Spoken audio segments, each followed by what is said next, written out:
And good morning. You're flying the very unfriendly skies with Tironan. And you're going to ask me, and properly so, Jeff, what the hell are you showing me? This is the Henkel 178.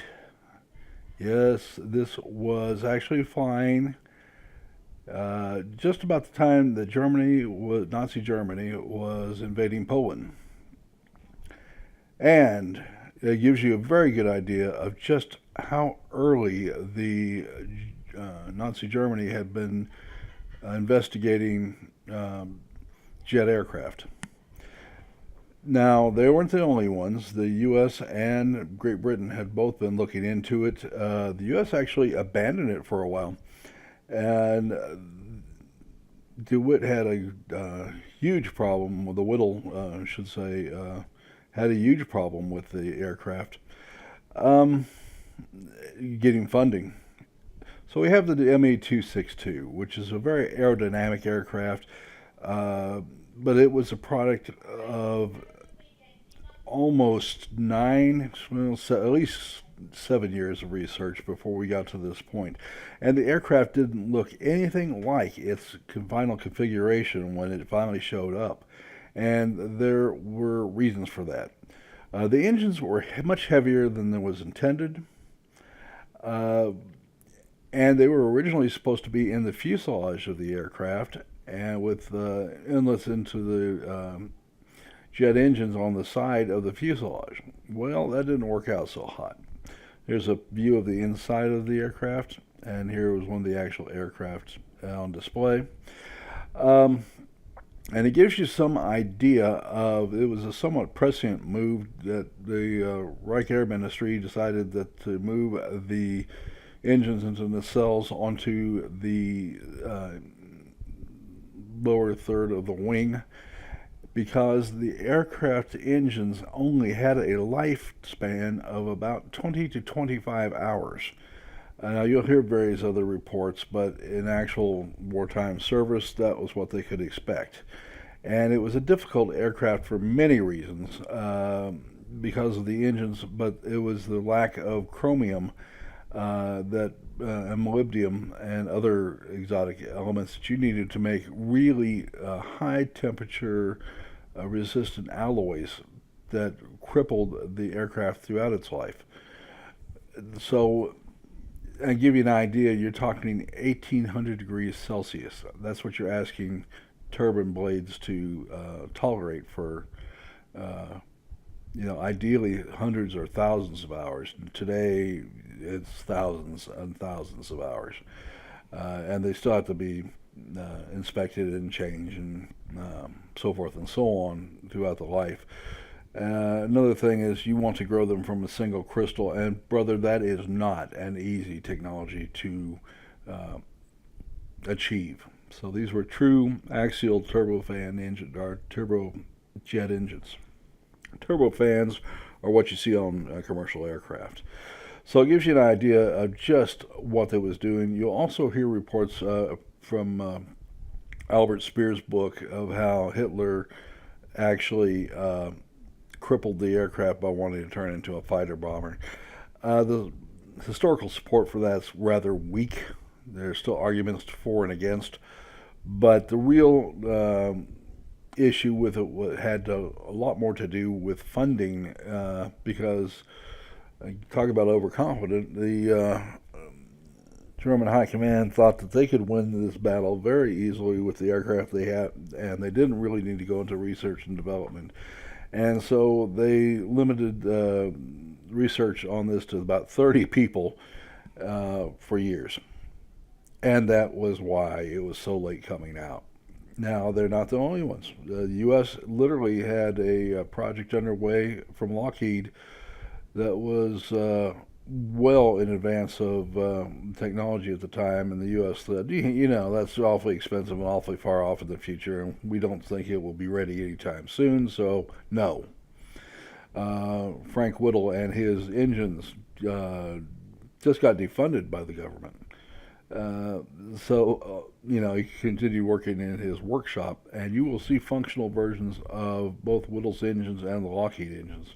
Now, this is a good shot, and it shows how aerodynamically clean the aircraft was. And you'll notice the sweep on the wings, and I've had people tell me, well, that's because Germany understood, had an advanced understanding of swept wings and aerodynamic and shock waves and everything else. And yeah, because of one guy. And that guy's name was Adolf Bussmann. But he was developing that engineer. Here's a picture of the fellow, by the way. He was developing his theories, and he actually, as far as World of Warplanes is concerned, that's where you get the HT2 and 3. He had a number of paper designs with 35-degree sweep to the wings that worked very well. But he didn't know that at the time because they never got off paper. As a matter of fact, the man went to the United States about 2 years after the end of the war and lived the rest of his life in the United States. His work was so fundamentally important that it is being used to this day. And in things like fusion research, chemical rocket designs, and in heat warheads. If it had to do with shock, that was the grand old man and founder of all that.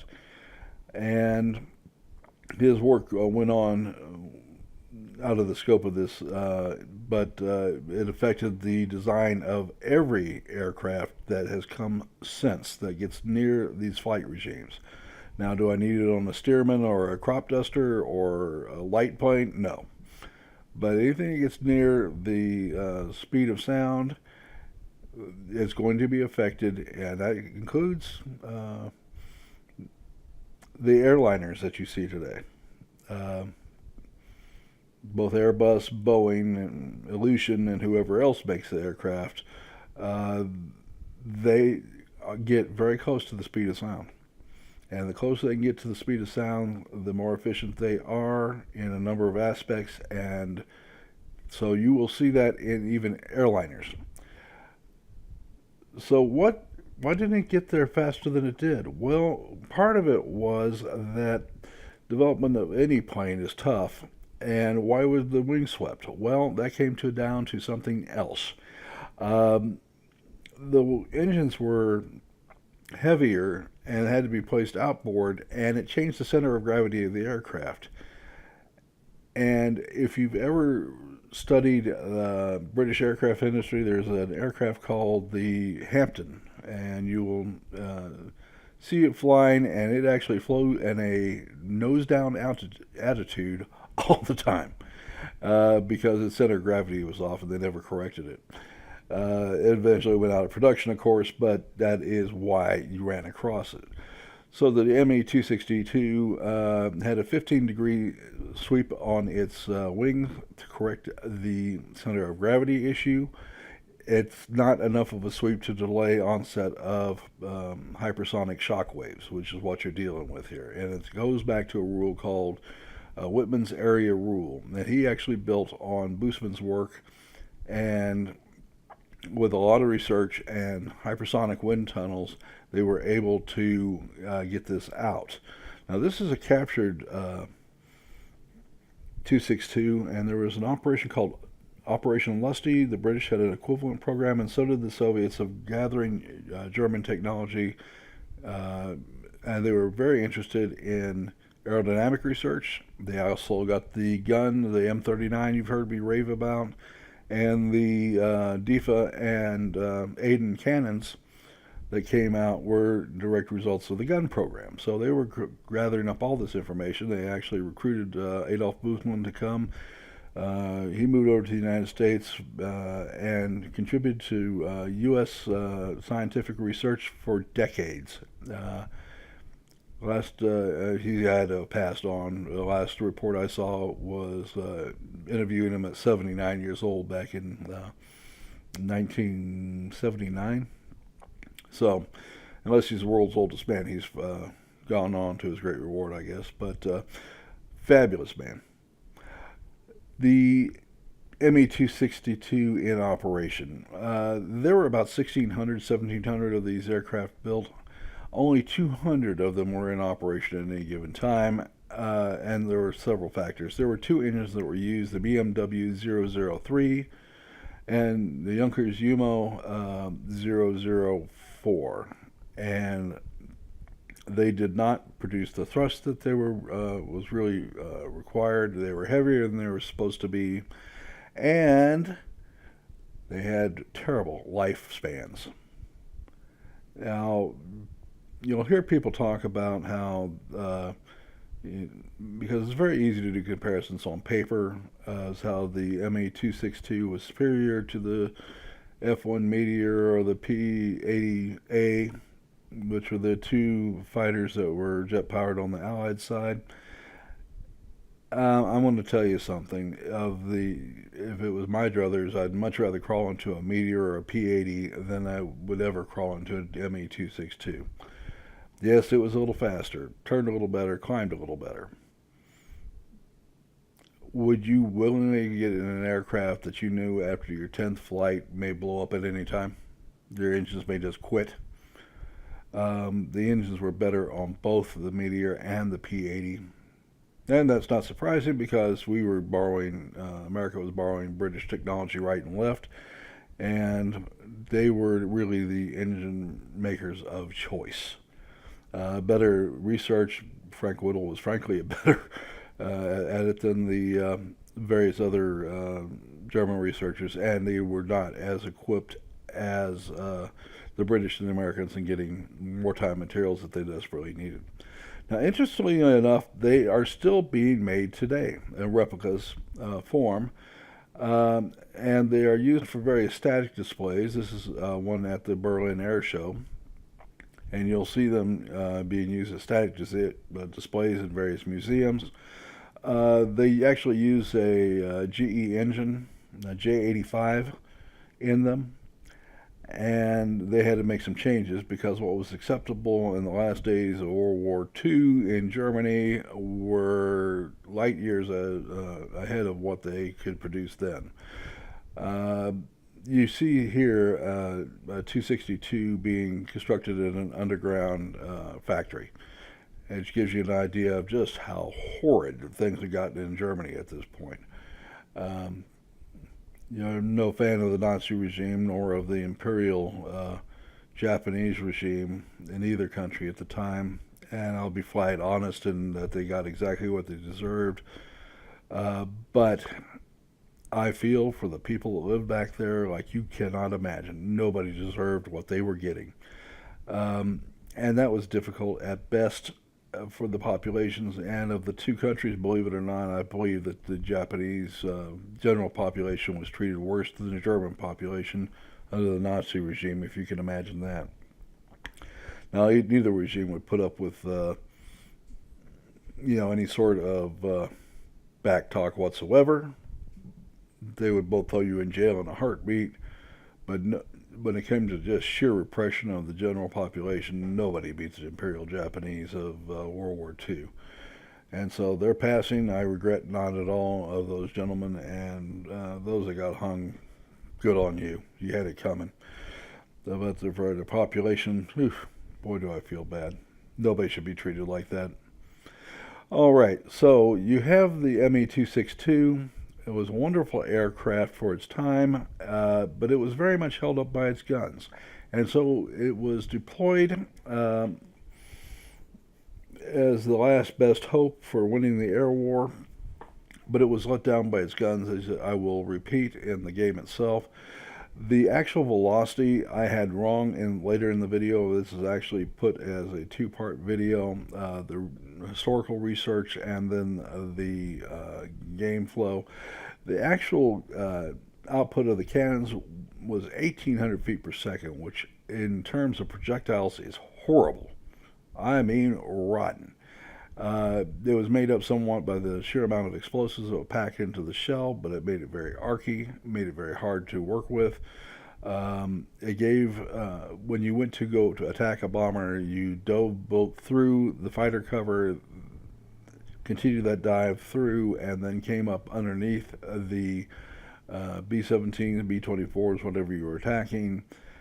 They were only good to about 600 meters, and you had to do your pull-up at 200 meters, which meant you had a whopping 2 seconds of flight time. This picture is interesting. It actually shows you the axial flow turbines that they were using at the time. And it's one of the few that I've ever seen that actually shows the actual engine that was used at that particular time. So enjoy that one. In operation, the engines were easy to flame out if you got very aggressive with the throttle at all. And so you really had to watch what you were doing with this aircraft. It could flame out if you cut back too quickly, or if you advanced the throttle too quickly. And so German pilots had to be trained to be very gentle with it. It did not deal well with low speeds. So when I talk about, it's not the superior aircraft in actual operation as opposed to hard numbers, that's a lot of the reason why. When these aircraft were shot down, for the most part, they were shot down either taking off or coming into land, because they had to use very slow, gentle approaches. When they landed, when they took off, they were very slow and easy meat.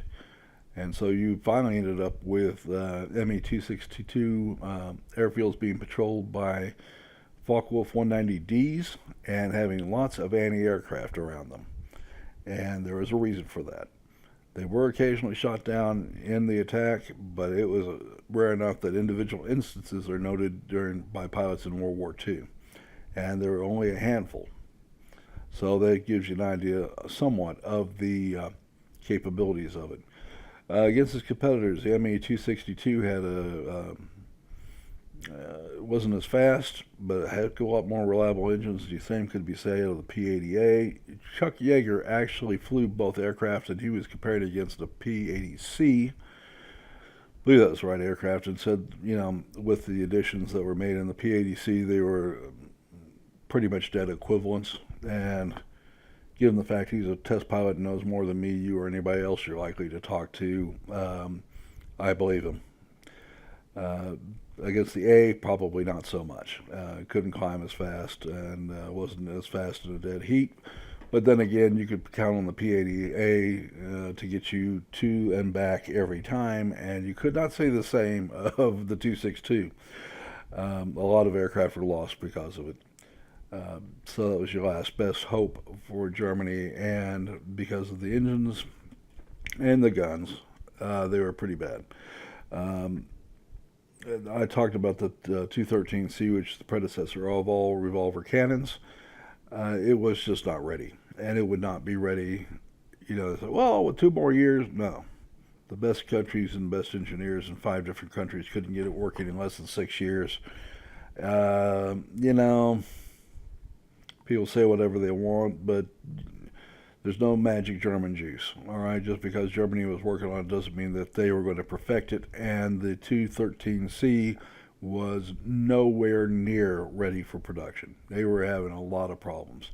When the U.S. worked on, that's one I'm most familiar with, they had to work on cannon linkage, the links in the cannon belts, and redesign them. They had to learn how to use antifreeze in the revolver mechanism, breech mechanism behind it, so they wouldn't freeze up. They had to make changes to the metallurgy. They had to make changes to the gaps. And the British and Aden programs had the same issues. The Orkalan Swiss projects that were working reported the same problems. And the Russians, who are no slouches in firearm designs, weren't having any better luck. So, they needed to use a different type of cannon on that. They didn't have it available. Again, that very much crippled the aircraft along with the engine. It's a case of it was a far more dangerous aircraft from the eyes of its enemies than it turned out to be in reality. Not because it was doing its job, but because there were never enough of them. And they were a maintenance nightmare, which, makes you reflect on the the F-35 right now, which is turning out to be very much the same, and the F-22 Raptor. It takes 35 hours per flight hour of an F-22. So it's nothing new, but it's an interesting segment of history, and I wanted to share it all with you. Again, this is something I'm going to need to know if you want me to ever do again. If you really like this sort of stuff, I will do it. It's an extension of what I've always done, and I very much want to continue it, but I'm not going to do it if you guys don't like it. And gals. I actually have a couple of women that subscribe to the channel, and I don't want to leave you ladies out. The overwhelming demographic is male, of course. But anyway, your comments and suggestions, if this is something you want me to continue with, I'll do more of the aeronautical history of these aircraft. If you don't, yeah, well, that just makes it easier for me to produce videos. So I'm going to leave this on you, but your comments and suggestions are going to be a big part of whether I continue this or not. All right, folks, I wanted to thank you for this section, and then we will move on to the world of warplanes section next, and we'll see this thing in actual action. It also lets me correct a couple of things that I made mistakes on before, so I'm kind of glad that I got to redo the video. But there is a section in this where I'm wrong, and I said that they had a 2,000 foot per second velocity on the muzzle velocity of the 30 millimeter cannons. That's not correct. It was 18, and the upgrade onto it was going to be a whopping 2,300, so 500 feet per second difference. For a whole variety of reasons, that was never done. They made the cannon, they made the shells, and then had to derate them for whatever reason I have yet to ascertain. All right, so we got the 262 in the Colorado map, a high altitude map, and we are going after the TAC center here. And this is a fun battle for a number of reasons. This is the first time I got to take this aircraft out with the new upgrades, and it was a fairly miserable experience when I first got the aircraft because it was slow. You only had two 30 millimeter cannons. Now I say slow, it was 528 miles an hour, but yeah, you could sure tell the difference. There are a lot of aircraft that were able to keep up or at least get within cannon range. And you're seeing the end of this is the 7th time I had it out, and I finally got it up to where I could use it more and I could upgrade to the Tier 2, and I had a much better experience with it in this case, as you can see. Now here, I just flat missed because of the arc cannon.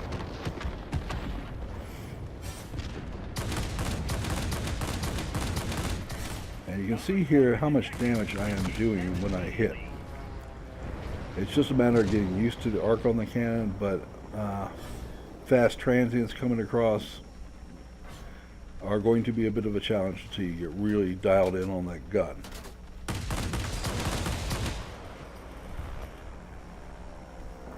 Now there's 800 DPS on this on the weapons here, and I would not be this low and turning around if I did not have lots of folks around me, which I do. So they're kind of keeping the other aircraft off me, and I'm able to do this. This is not recommended. I have aircraft above me, and it's bombers. We're going to go after them next. That's kind of more the role of this thing. High altitude fights, other heavy fighters, GA, I'm sorry, not GA, but multi-rolls that get up into this altitude are your meat. But bombers, the attack bombers here are premier targets for this thing. And it's just that quick. Now the guns overheat very quickly. So not only do they hit hard, or they're archy, and yeah, it's got an overheat issue too. And here is where I wish I brought the rockets, because man, could I have used them. I'm over here getting chewed up waiting for my gun to cool down. Not something you want to find yourself in.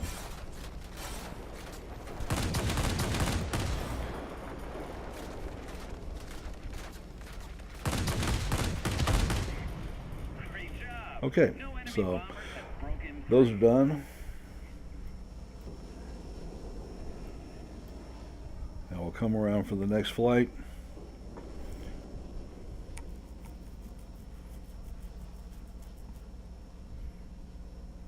Gotta love the speed on these things.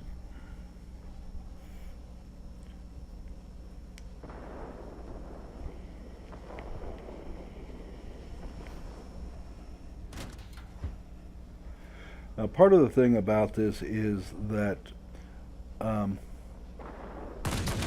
a high altitude fighter, bomber destroyer, and they do that very well indeed. That attack bomber lost 50% of its health before I got finished on the first pass. In more practice here, you'll see that I do better. That one's down instantly.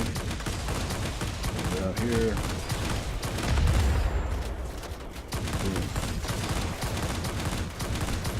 And luckily the guns don't stay hot all that long. They cool down fairly rapidly. Just seems like forever when you're waiting for them to deheat and you're actually taking fire. Again, if you don't like it, bring the RM4 rockets. I could have tightened up the time that I could have killed them in by appreciably. There's 2 or 3 cases there.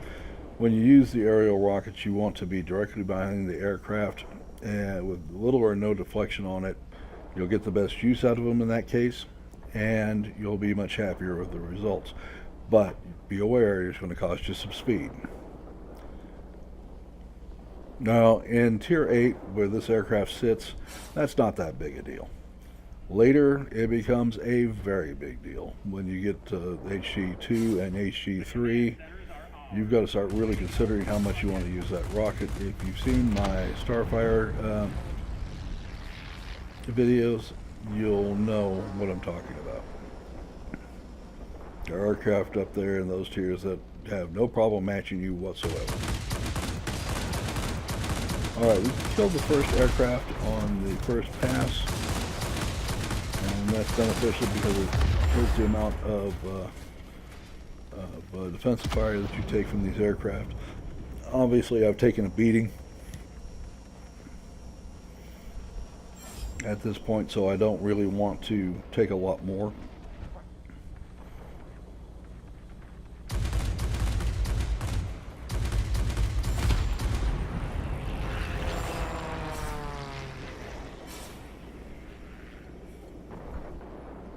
And that's the end of the fun. No more shooting gallery. We have to go and find real targets now.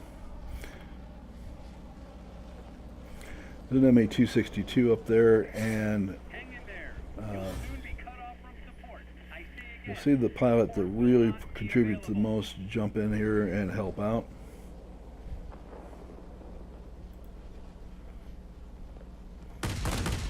So heck of a job. I'll call out his name later. But that's him there.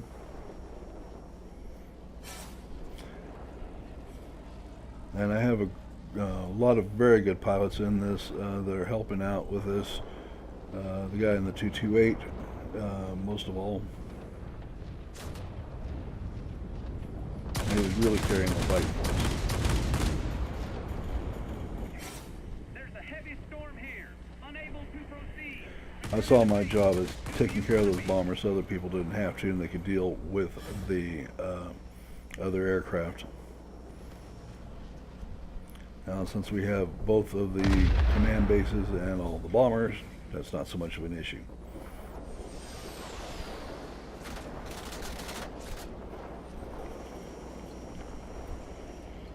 Now I'm using altitude and speed to get out of the way of the aircraft that was behind me. And that's what you want to do. Do not turn and engage until you get clear and you can jump back in. Now we have a Yak-15 coming out of a dive, and he was an easy kill. Just boom boom, he was gone. That's another aircraft I just really can't warm up to. That and the JW1, J7W1 are just aircraft that I just yeah, I really got to fly these. Well, I'm a content producer, so I really do have to cover all the aircraft, and I will eventually get around to getting them done, but I don't like them much. Okay, there's the Yak-15. Boom, gone that quick.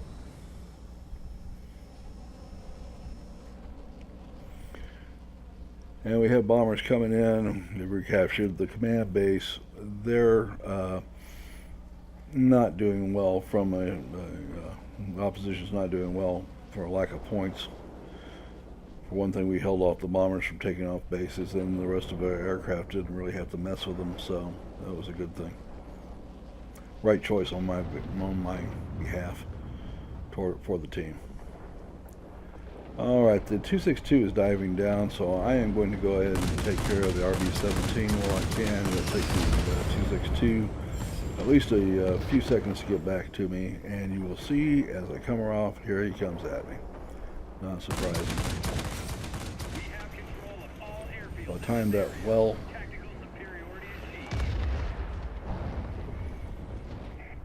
And again, you see the 228 taking it out. Great job by him. He really pulled it through for us. I just helped him out by taking care of the bombers and some of the light work in between, so this is really on him. And we'll transition and see what we actually did in hard numbers.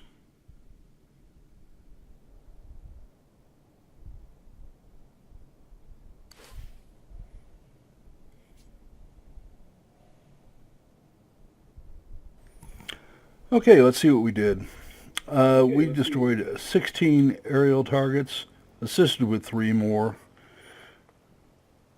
and helped capture a sector. The aircraft experience, well, I'll just show the summary one. How about that for a difference?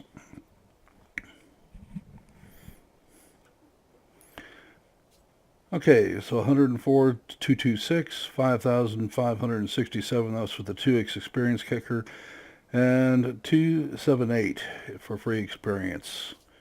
Team score, I came in number 2, and Art King came in at 16,225, and probably carried the entire game for us.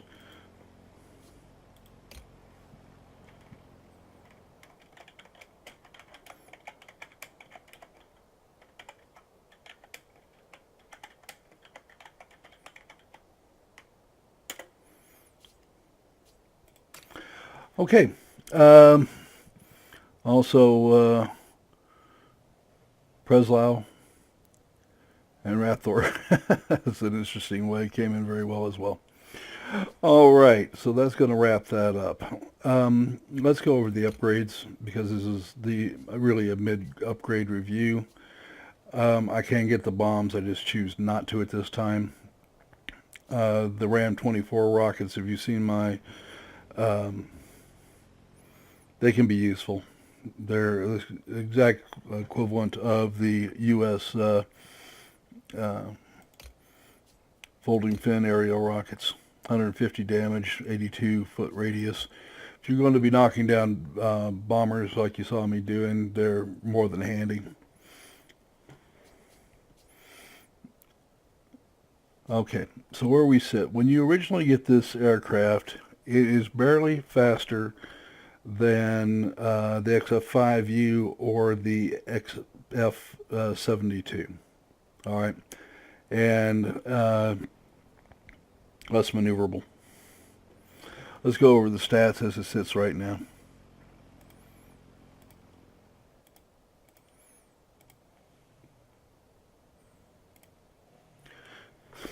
The altitude performance is excellent. Gun armament is 800, but that comes with a big caveat. These are the big, slow-firing 30mm Rheinmetall cannons that have one hellacious arc to them because they are so low velocity. They did carry a tremendous amount of explosive. In fact, this shell was called a mine shell. The walls were just thick enough to keep it from falling apart. Everything else is packed with explosives. And they used those for a very simple reason, as when they had a lot of fallen U.S. bombers and British bombers, and they found that 2 or 3 hits with the 30mm was enough to bring down one of the big bombers, where it might take many strikes of the 20 millimeter to bring it down. And machine guns were almost useless against B-17s, B-24s, the Lancasters, Wellingtons, and what have you. So that was the reason this particular unit was used. There was an attempt to upgrade that cannon later with well, in this game, and understand this is an arcade game, don't get too nuts about it. They had a gun out there that they're playing with that raised the velocity from, and I'm working off of memory, so feel free to check me and correct me. I was going to raise the velocity from about 2,000 feet per second to 2,300 feet per second. For a variety of reasons, the cannon was produced, but the shells were derated right back down to the old cannon's rating, so the net effect was nothing. In this game, they come up as a 3,100 and something foot wonder weapon. Why, I haven't got a clue. Okay. The next upgrades. You see right now, and I'm going to go ahead and I'll play with this a little bit, but the couple of damning facts about this weapon are that it hits very hard and it cycles relatively quickly. Rounds per minute are okay. And as far as that goes, that's fine. But what you really find is that this is barely above the 50 calibers that the U.S. fighters use.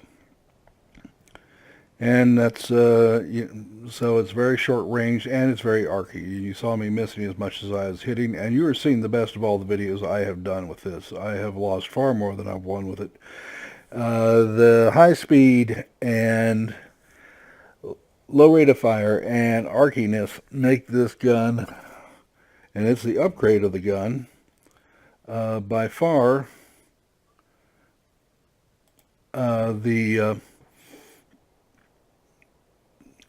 it betrays the aircraft. The airframe's capable of far more than the guns are letting it do, in my opinion. Maybe you have a different one.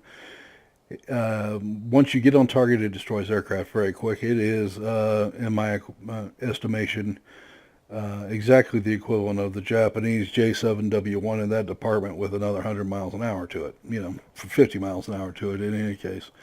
By the time you get here, when you start off with this gun, or this engine, the starting engine, you're at 528. Also, when you first get this, it comes with 2 cannon, and that's really strange. And you're getting 400 damage per second, which is really crippling. So when you come up here, you're at 540. Your next engine upgrade will bring you to 553. And the final one will bring you to 571. And that becomes the 262 Terror that we are familiar with. The reason you don't get shot down by them more are these guns. Okay, they are rotten. And you'll notice that I have not made a lot of progress on the J7W1 because it has all of the faults of the 262. But the real problem with it is it's also slow and lacks altitude. It is a miserable aircraft to fly, and I've got it fully upgraded, fully modded, and it is still a miserable aircraft to fly. Several other aircraft out there like that for me, but when you get this one, you start, at least you start off with 4. You'll come up with the 20 millimeters, and you get to 265. Damage per gun is 800, and then you get to the MG 213/30C, and you've heard me talk about the revolver cannons with the M39s, the Aidens. This is the German equivalent of it. Had the Nazi regime managed to last another couple of years, Well, not another couple. It lasted. All right, the earliest that any of the revolver cannons actually was able to come to fruition, despite, by my count, 5 countries working on it, was 1952, and that was kind of questionable. 1953, 1954, everybody was using them for the obvious reasons that they could actually do 1,500 rounds per minute per gun. And you can mount up to 4 into a reasonably sized fighter airframe. But, you know, when you start looking at FG, 2FGs and what have you, is it unreasonable? Probably not.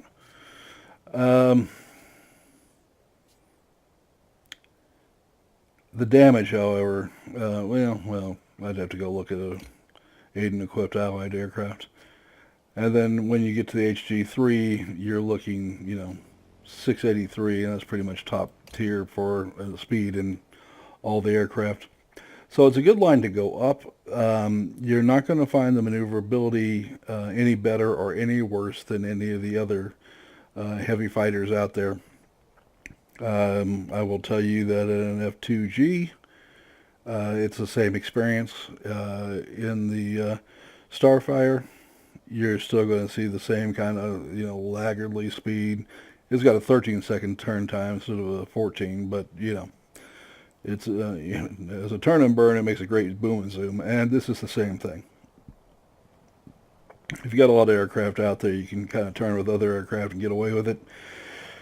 If you go in solo, you want to go in at a dive, you want to make your attack, you want to save your boost until after you make your attack, kick upwards at a 20-degree angle, and get the heck out of Dodge. All right. If you do anything else, if you try to get fancy, you're not going to be a happy camper. There are aircraft out there that come close to your beginning speed, and those are going to be the I-250, the XP-72, the XF-5U. They're all going to be coming in at 513 to 516 miles an hour. And with your beginning aircraft, or you get close, get caught low and slow, and you're out of boost, you're probably not going to get away from them. Okay. I'm going to tell you just from general knowledge of Tier 9, you're going to find that in spades. There are lots of aircraft that can fly as fast as you can, and they are going to make you pay for it. Furies and other German aircraft, the fighter lines, the 212 series comes quickly to mind, are pretty quick and pretty turny, and they are going to make you pay. The Japanese upgrades, working on the KI-54 or 94, I haven't got long to go before I go in here, but when you start coming to the KI-162-1, that's another one. When you start looking at it, and its performance has got a 9-second turn time, which means it'll be on your tail very quickly. Fully upgraded. Yeah, you can use the drift, right? So in any case, this is you're going to find this aircraft very frustrating to use at first. Lack of gunpowder, speed's reasonable, but it feels like you're flying a particularly clumsy Yak-15. So you're fast, but you're not very dangerous, and you can't turn. That can be kind of frustrating. Stick with it. By the time you get to the mid upgrades, as you saw, it gets to be a much more reasonable aircraft if you use it correctly. Don't get it close to a turn and burn. Keep it at altitude until you're ready to engage. Fight other heavy fighters that can't turn any better than you can. It will be fine. But if you try to get at the bottom of a fishbowl and you don't have a lot of boost and you don't have a lot of speed, you're going to die, and you should, because you're not using the aircraft the way it should be. All right. I wish I could say this is the most pleasant of aircraft I've ever had an introduction to. Some of them work just wonderfully and some don't. This is an aircraft that until you get a couple of mods on it, you're going to be kind of miserable and kind of upset. Just bear with it. It's worth doing. I didn't show you the early ones because, quite frankly, they're so pathetic. I think you thought I was the worst noob in the world. And it makes for a crummy video, and I'm going to ask your forgiveness on that one. But now it's worth showing. And so we have started the cycle on it. And once you get your upgrades on here, you're going to be a much happier camper. Okay, so the mid-tier, this is actually a mid-tier review. I'll eventually bring it up with each of the upgrades, engine upgrades, get a few out of there, and because it's tier 9 and it takes forever to get to tier 10, you're going to be seeing it more than you might want to. I'm just in fair warning. Okay, folks, I do appreciate you watching, and we will see you very soon. Thank you. Please remember to like the video and subscribe, and thank you for finding the very unfriendly skies with Tironan.